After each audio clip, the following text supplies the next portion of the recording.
Salut, ça me fait plaisir de te retrouver ce matin.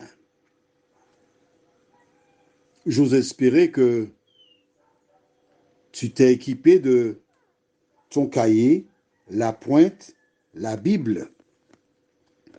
Tu as déjà lu les références et maintenant nous allons approfondir ce que tu as lu.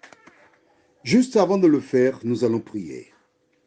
Seigneur, nous avançons afin de comprendre de manière claire et précise ta parole. Que le Saint-Esprit continue son œuvre en nous, afin que tous tes enfants qui te cherchent de tout leur cœur puissent te trouver. Merci pour la parole. Merci de nous fortifier. Nous t'avons prié au nom de Jésus et pour ta gloire éternelle. Amen. Je lis du livre de Genèse, chapitre 1er, versets 1 à 8. Au commencement, Dieu créa les cieux et la terre. La terre était informe et vide. Il y avait des ténèbres à la surface de l'abîme, et l'Esprit de Dieu se mouvait au-dessus des eaux.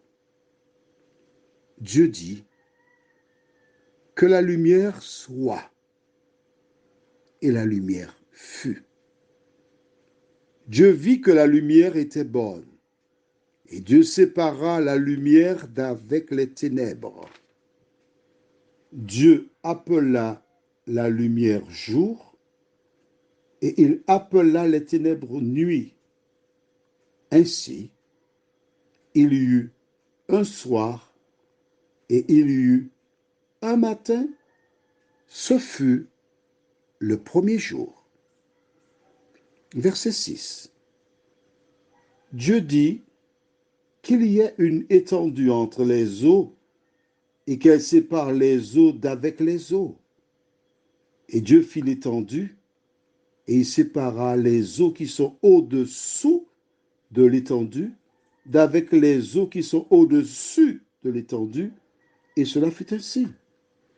Dieu appela l'étendue ciel, ainsi il y eut un soir et il y eut un matin, ce fut le second jour. Tu peux continuer à lire jusqu'au verset 31. Je te lis le verset 31, c'est encore plus facile, mieux. Dieu vit tout ce qu'il avait fait, et voici, cela était très bon. Ainsi il y eut un soir, et il y eut un matin, ce fut le sixième jour. Qu'as-tu noté? Nous parlons du jour. Quand commence une journée? Actuellement, on te dit c'est à 0 heure, minuit. La Bible, elle dit, il y eut un soir, il y eut un matin.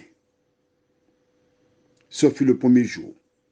De même, le deuxième, 3, 4, 5. Et j'ai lu le verset 31, le sixième jour.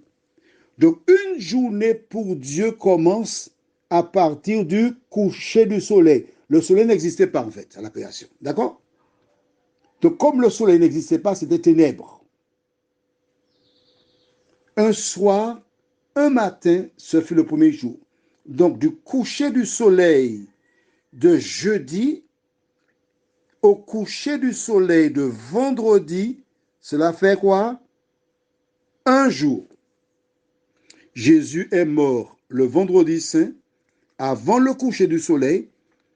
Il a été enterré avant le coucher du soleil. Donc le fait d'être enterré le vendredi avant le coucher du soleil, il a passé donc une journée qui a commencé du jeudi coucher de soleil au vendredi coucher de soleil. Est-ce que c'est clair pour toi? C'est le début. Puisque la journée commence du coucher de soleil au coucher de soleil.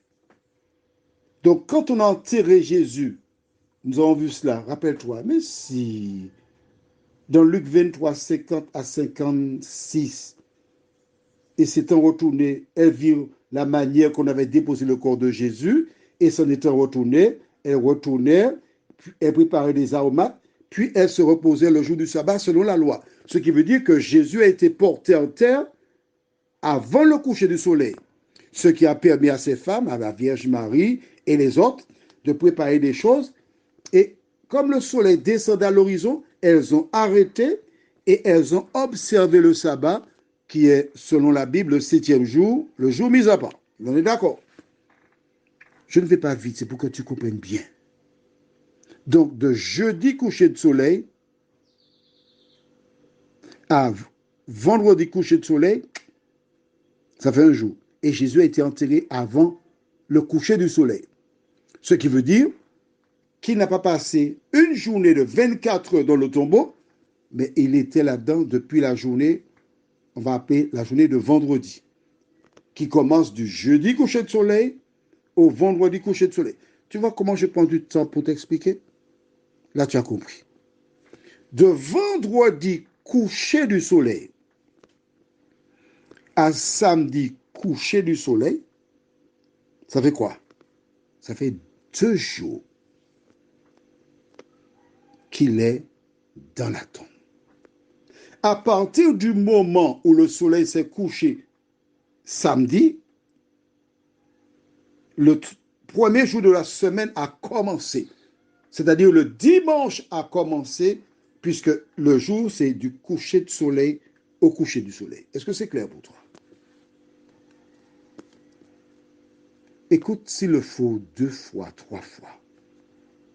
Je ne parle que de cela, je vais reprendre encore, c'est pour que tu comprennes bien. Je lis juste le verset 19. Ainsi, il y eut un soir et il y eut un matin, ce fut le 4e jour. Chaque fois, un soir, un matin. La journée ne commence pas à minuit, elle commence du coucher du soleil et s'achève au coucher du soleil. Je sais que ce n'est pas facile parce qu'on t'a appris autre chose. Mais la Bible, qui est là avant l'institution des hommes, enseigne qu'une journée, c'est du coucher du soleil au coucher du soleil. As-tu des questions? Tu sais ce qu'il te reste à faire. Tu envoies un WhatsApp à plus 596 696 889 393. Mais je ne peux pas te dire autre chose que ce qui est écrit dans la Bible.